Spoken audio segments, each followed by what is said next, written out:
El tema que voy a discutir el día de hoy es un tema que es muy importante en la época actual. Quiero hablar justamente sobre la rivalidad de China y Estados Unidos y las implicaciones que esto tiene para el orden internacional. ¿Y por qué esto es importante? ¿Por qué esto tendría que interesarnos, por ejemplo, a una audiencia mexicana? ¿O por qué tendría que interesarle esto al resto del mundo? Bueno, antes que nada, creo que es importante destacar que estamos hablando de las dos economías más grandes del mundo y al mismo tiempo las dos más importantes potencias militares. Esto significa que estamos hablando de dos países con una capacidad tremenda de desplegar su poder alrededor del mundo y, por supuesto, de hacer uso de estas capacidades materiales que tienen, tanto en términos de recursos económicos como de capacidades militares eh, para poder lograr sus objetivos a lo largo y ancho del globo. Entonces, al pensar que puede existir una rivalidad entre dos países con semejante poder, es muy importante tomar en cuenta que hay muy profundas implicaciones de todo esto para el resto de la comunidad internacional. Y quiero empezar justamente hablando de aquello con lo que nos referimos por orden. ¿A qué me refiero cuando hablo de que esto tiene implicaciones importantes para el orden internacional? El orden lo podemos entender en la vida social en general, no solamente en las relaciones internacionales, sino en la vida social, no solo como un patrón o regularidad de las relaciones entre los individuos o grupos de individuos, sino más bien como un patrón que nos lleva a un resultado particular, a un arreglo muy particular de la vida social que promueve ciertos objetivos, que promueve ciertos intereses, que promueve ciertos valores, ciertas normas, ciertas instituciones. Entonces, cuando hablamos de orden, y cuando hablamos de orden en las relaciones internacionales de manera más particular, estamos hablando de un patrón de actividad que sostiene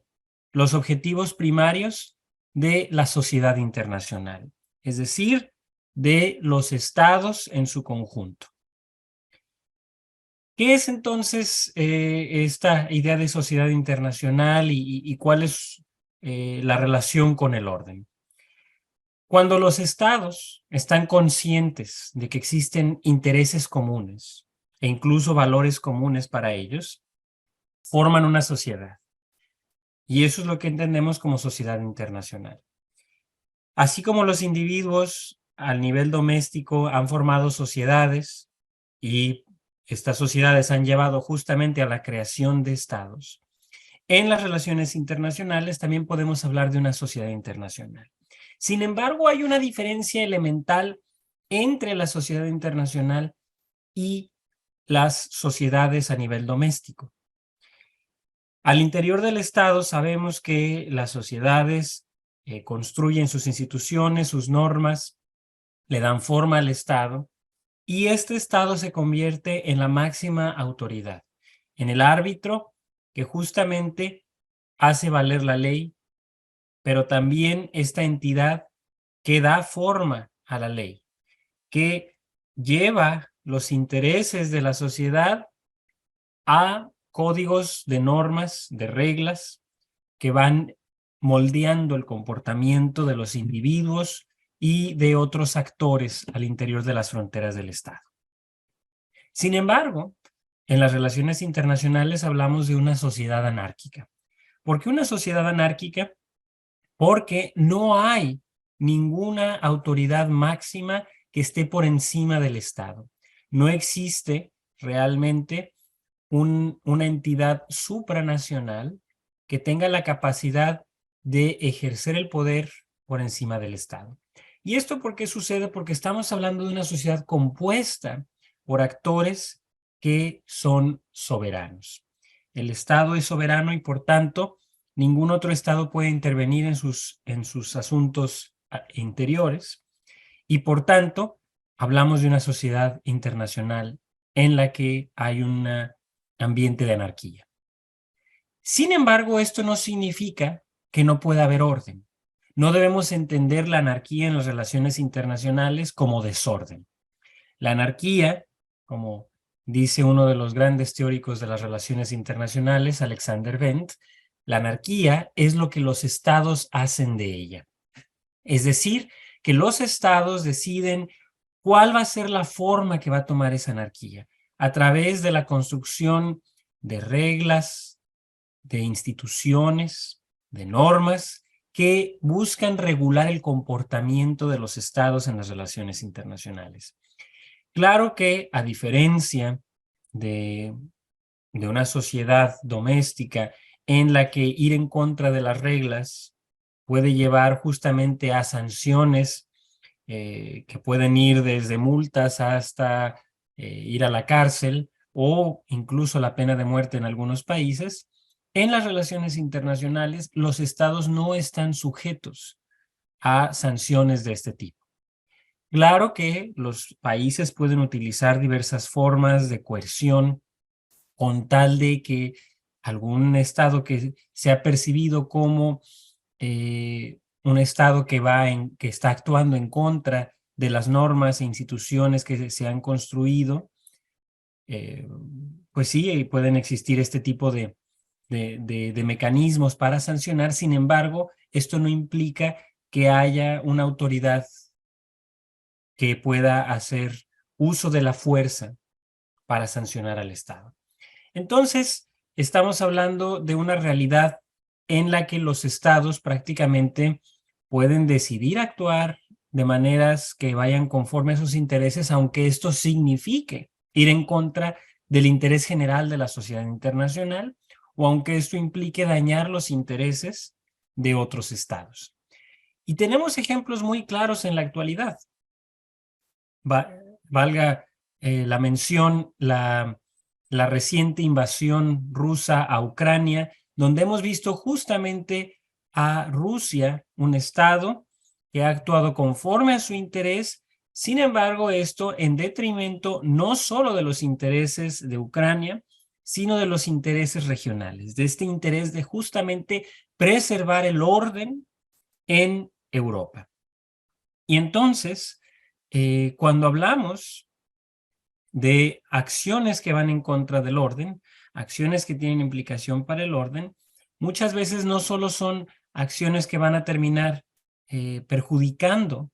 a los estados involucrados de manera más directa, sino que también puede haber implicaciones importantes para el resto de una región o incluso del mundo. Y cuando hablamos de Estados Unidos y China, dos países cuya presencia global es innegable, dos países que tienen influencia más allá de sus fronteras y más allá de la región en la que existen y coexisten con otros estados, podemos pensar justamente que las acciones de estos dos países pueden tener importantes implicaciones no solo para sus vecinos inmediatos, sino para el resto del mundo. Y esto es precisamente más claro todavía si consideramos que estos dos países, además de todo, tienen una presencia importante en algunas de las organizaciones internacionales que se han convertido en una especie de guardianes o garantes del orden internacional. Instituciones que se han convertido en los foros primordiales para discutir y debatir los temas que más interesan a los estados en las relaciones internacionales. Y en este caso podemos hablar tanto de organizaciones formales como de foros o grupos informales. Tenemos desde el Sistema de Naciones Unidas,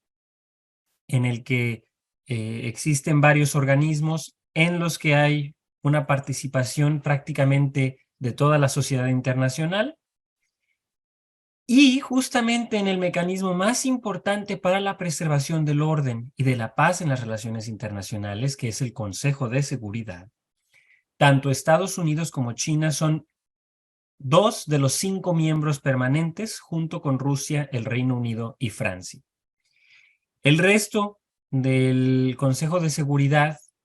está compuesto por miembros no permanentes que van rotando y que van siendo votados por el resto de los miembros de Naciones Unidas para ocupar asiento en este organismo. Sin embargo, China y Estados Unidos tienen un asiento permanente asegurado. Y no solamente tienen un asiento, no solamente tienen una voz y un voto en el Consejo de Seguridad, sino que también tienen un poder de veto, lo que significa que cuando existan propuestas de resoluciones para tomar acción, de manera que se puedan resolver situaciones que estén poniendo en grave riesgo el orden internacional, la paz internacional, estos 2 países, al igual que los otros 3 miembros permanentes, tienen el poder de vetar estas resoluciones y evitar que lleven a una acción conjunta de algún grupo de estados o de toda la comunidad internacional. Entonces, este poder de veto les da un poder justamente para moldear los resultados de ciertas acciones, los resultados de ciertos fenómenos, de ciertos conflictos en las relaciones internacionales a su antojo, o lo más cercano posible a sus intereses. Es por ello que, por ejemplo, hablando nuevamente del ejemplo de la invasión rusa a Ucrania, no hemos visto mucha acción de parte de Naciones Unidas o de la comunidad internacional como un ente en su conjunto, debido justamente al poder de veto que Rusia tiene y este ejercicio que ha hecho del mismo al vetar cualquier resolución que pueda poner en entredicho sus intereses. Entonces, la presencia de China y Rusia, de China y Estados Unidos en este cuerpo de Naciones Unidas tiene implicaciones importantes. Y no solamente es en el Consejo de Seguridad donde China y Estados Unidos normalmente manifiestan sus intereses. Tenemos también otros importantes organismos como aquellos que surgieron en la posguerra con el fin de dar orden a la dimensión económica de las relaciones internacionales, como el Fondo Monetario Internacional, el Banco Mundial o la Organización Mundial del Comercio, que en aquellos entonces había surgido como el Acuerdo General de Aranceles y Comercio, y ahora es la Organización Mundial del Comercio. Entonces, en estos foros, ambos países tienen una importante voz. Y es una voz importante porque también la voz de Estados Unidos ha sido la voz hegemónica. Al final de cuentas, como el hegemón que sale triunfador de la Segunda Guerra Mundial, Estados Unidos tuvo la capacidad de moldear las instituciones que surgen en la posguerra de acuerdo a sus intereses. Y esto, obviamente, le ha permitido a Estados Unidos mantener un orden internacional que ha sido benéfico para sí mismo y sus aliados. Sin embargo, todo gran poder conlleva una gran responsabilidad. Y no solamente es que las instituciones muchas veces están alineadas a estos intereses estadounidenses, sino que también estas instituciones tienen que ser sostenidas por Estados Unidos. Y Estados Unidos es justamente el estado que mayormente aporta al presupuesto de estos organismos y, en algunos casos, el que tenga esta presencia en el presupuesto mayor a la de otros estados implica que también su poder de voto sea mucho más importante. Es decir, que de acuerdo a la contribución es el peso del voto. Esto ha sido un caso constante de molestia para China y otros países que, si bien se han beneficiado de este orden liberal de la posguerra, de este orden instaurado por Estados Unidos y sus aliados, buscan también reformar y cambiar, moldear un poco este orden de acuerdo a sus propios intereses. China, sin lugar a dudas, ha sido uno de los grandes beneficiados de este orden y de los intereses incluso que han perseguido Estados Unidos y sus aliados en este orden. Tal es el caso que China es hoy en día la segunda economía más importante del mundo y es un país que tiene una voz muy importante en todos los foros internacionales. Entonces, si bien estas instituciones han beneficiado a China, le han permitido crecer de la manera vertiginosa en que lo ha hecho en las últimas 2 décadas y le han permitido también tener una plataforma para desplegar su política exterior de una manera más asertiva y de una manera más, más presente en otras regiones del globo. Las instituciones no son del todo del agrado de China y es por eso que China hoy en día también está buscando cambios en las mismas. Otros foros en los que China tiene una importante presencia son foros de carácter un poco más informal, como es el caso del G20, que se ha convertido quizás en uno de los foros más importantes para la gobernanza global, es decir, en uno de los foros más importantes para discutir temas relativos al orden internacional. Porque al final de cuentas de eso se trata la gobernanza internacional, la gobernanza global, de buscar formas de mantener el orden de manera que los intereses y objetivos primordiales de la sociedad internacional sean sostenidos. ¿Y cuáles son normalmente estos intereses? Si bien hay visiones que insisten que los estados siempre estarán buscando maximizar su poder y maximizar sus ganancias en las relaciones internacionales y que por tanto siempre van a existir guerras y conflictos y enfrentamientos, hay otras visiones que insisten que también los estados en muchas ocasiones buscan la cooperación, buscan la paz, buscan la estabilidad y que por tanto actúan de manera conjunta para preservarla. Y es así que, por ejemplo, tanto las instituciones formales como el Sistema de Naciones Unidas como el Grupo de los 20 se han convertido en estos mecanismos de gobernanza global. Y el G20 es precisamente más importante, primero que nada, porque tiene un mecanismo más relajado que el Sistema de Naciones Unidas. No hay reglas y procedimientos formales ni una institución formal como en el caso de Naciones Unidas, sino que es un foro, es una cumbre en la que se reúnen los jefes de Estado y o gobierno de el grupo de 20 economías desarrolladas y economías en vías de desarrollo que tienen un importante peso en la economía global y en la política internacional. Entonces, en este foro encontramos países tanto como Estados Unidos y China, pero también países desarrollados de menor presencia global, de menor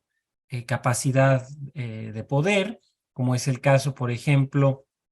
de Japón, como es el caso de Alemania, como es el caso de Canadá, de Australia, de Corea del Sur,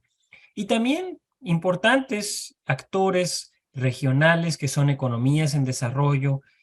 que tienen una importante presencia global. Tal es el caso de Indonesia, de México, de Turquía, de Sudáfrica, de Brasil, de Argentina. Entonces, en este foro, obviamente, hay una posibilidad de actuar de manera más rápida y más decisiva, justamente porque no hay que esperar a hacer propuestas a partir de mecanismos que van llevando a decisiones más tardías. Aquí son los líderes de Estado, los líderes de gobierno los que se reúnen y por tanto hay posibilidad de una toma de decisiones más inmediata. Y es justamente en foros como el G20 o foros similares como APEC, el Foro para la Cooperación Económica de Asia-Pacífico, o las cumbres de ASEAN, de la Asociación de Naciones del Sudeste Asiático, o la Cumbre del Este Asiático, que es una cumbre eminentemente dedicada a la seguridad de la región, en los que Estados Unidos y China han encontrado espacios de contención, espacios de conflicto. Y en la propia relación bilateral hemos visto bastante conflicto también, particularmente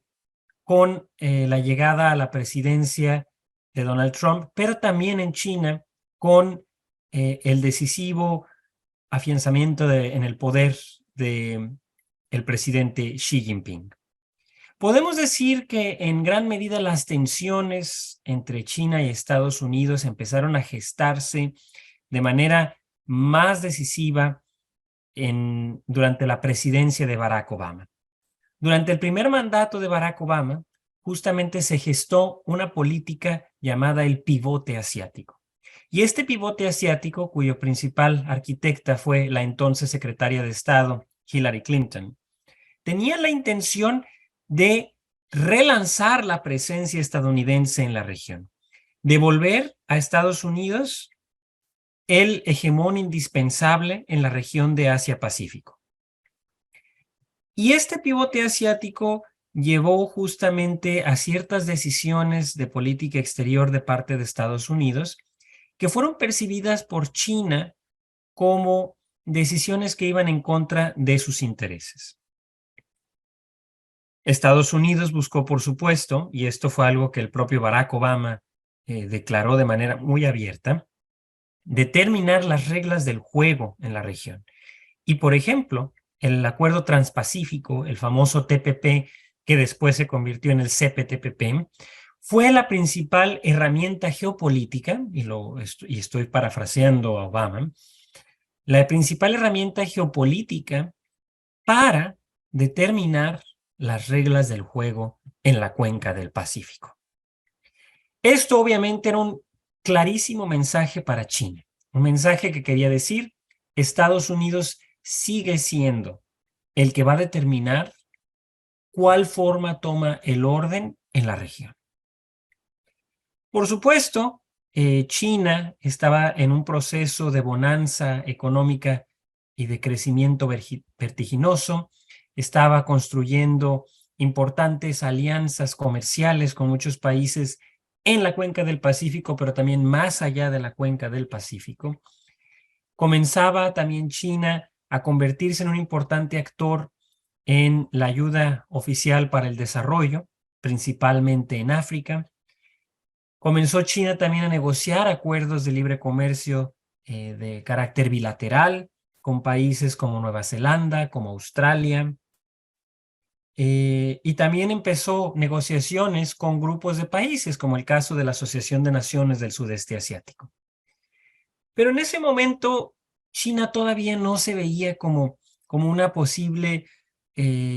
competencia al nivel que hoy la vemos. Y es que, siendo muy honestos,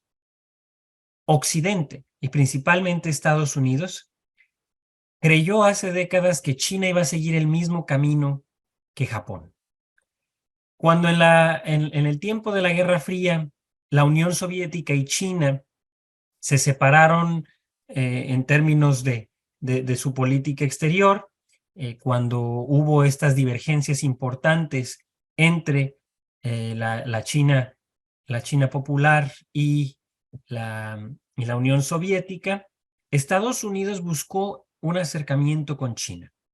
Y esto comienza principalmente con el entonces secretario de Estado, Henry Kissinger, y el presidente Richard Nixon, que son los que comienzan esta apertura, que luego llevará, por ejemplo, al reconocimiento de China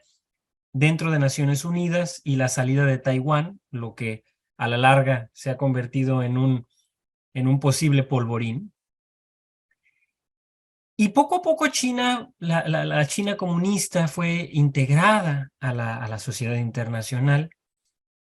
tanto así que existía la esperanza de que después de la Guerra Fría, China fuera caminando hacia un proceso de apertura, de democratización, y que iba a continuar liberalizando su economía, como habían empezado hacia finales de los años 70 con la llegada al poder de Deng Xiaoping tras el fallecimiento de Mao Zedong. Y entonces Occidente y Estados Unidos de manera particular pensó que China iba a seguir una trayectoria similar a la de Japón, que iba a convertirse en un aliado indispensable para Occidente, pero las cosas no funcionaron de la misma manera. No hubo una completa liberalización del mercado chino. Si bien no podemos hablar de un régimen comunista en términos económicos, sino más bien de un capitalismo de Estado, realmente no hubo una liberalización de la economía como la esperaba Occidente. Tampoco hubo procesos de democratización. Al contrario, lo que estamos viendo ahora es un retroceso, porque después del fallecimiento de Mao y la llegada al poder de Deng Xiaoping, se habían establecido límites para los mandatos presidenciales. Límites que han desaparecido con el presidente Xi Jinping tras la última reforma constitucional, y esto ha permitido que justamente en este mismo año Xi Jinping haya sido reelecto para un tercer mandato como presidente de China, y muy probablemente lo seguirá siendo, si así lo desea, de por vida, igual que Mao. Es un líder que ha logrado amasar y concentrar poder como no se había visto desde la fundación de la República Popular China. Entonces, esta idea de que China se pudiera convertir en una especie de aliado para Occidente se fue desvaneciendo. Aún así, en los 90 y en los 2000 se fue buscando que China caminara hacia ese objetivo. Es por eso que China entra a la Organización Mundial del Comercio justamente en el año de 2001, una medida a la cual México se opuso de manera bastante vehemente, pero no logró detener, porque justamente México veía a China como un importante competidor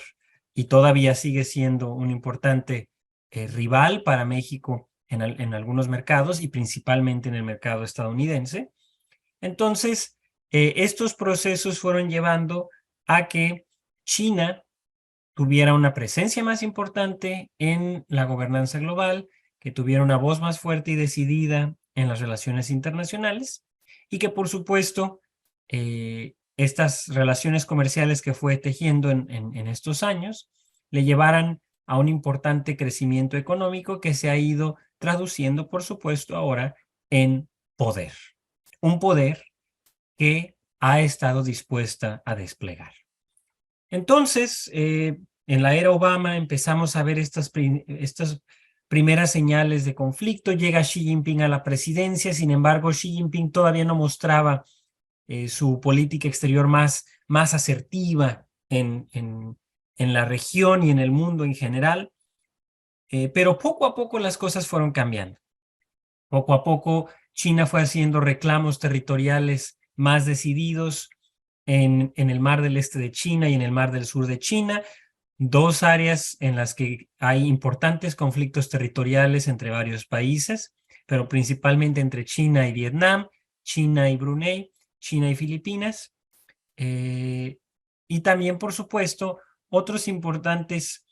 conflictos territoriales que China ya tenía de antaño, como es el caso de las islas Senkaku Diaoyu con Japón, o las disputas territoriales en la frontera con India, que incluso había llevado a estos dos gigantes asiáticos a una guerra durante la época de la Guerra Fría.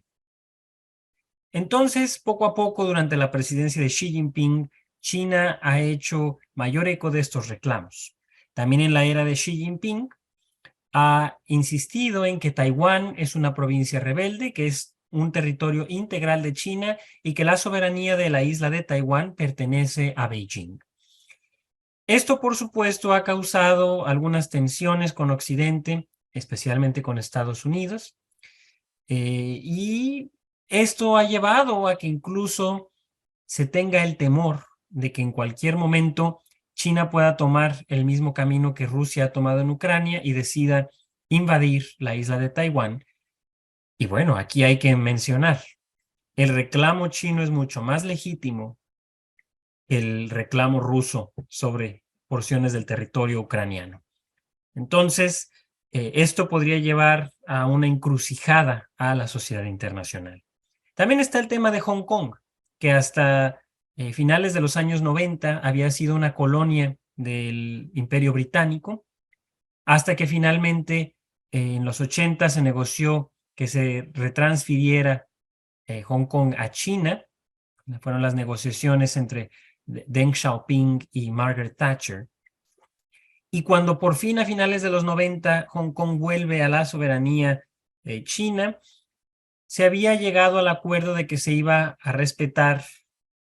la forma de gobierno y la forma de vida en general de Hong Kong, que era de carácter mucho más democrática por la propia experiencia siendo parte del Reino Unido. Sin embargo, las cosas han ido en retroceso y lo que hemos visto es que en Hong Kong cada vez hay una presencia mucho más importante del Estado chino. En este sentido, pues, los intereses de Occidente de mantener en Hong Kong un régimen más abierto y democrático se han enfrentado a los de China. Y esto ha llevado no solamente a Estados Unidos, sino a muchos otros países a